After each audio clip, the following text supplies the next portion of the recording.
So this is what I would consider a nightmare for a valley.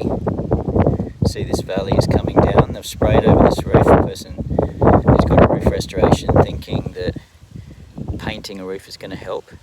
Have a look at this. So this is where the valley comes down. Now I've slid up that tile so you can see this valley stops short.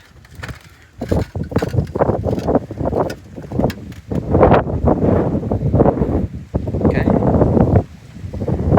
stops short here, runs onto this tile below, and then down under this roof. Now have a look how short this valley is.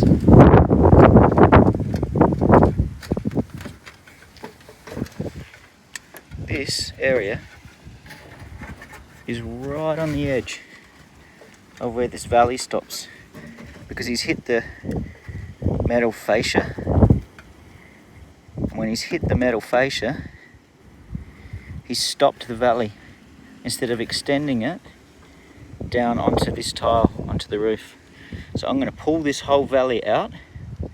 I'm going to put in a new piece of valley, and I'm going to extend this valley all the way down onto this tile. Now to do it, I'm going to need to cut this fascia that sits behind the gutter.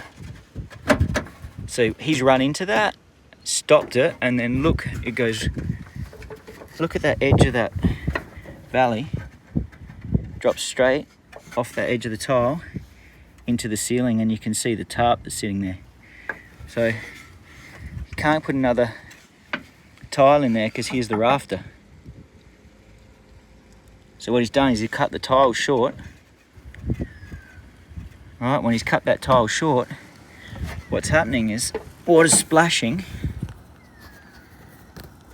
over the edge of this valley and then down into this ceiling.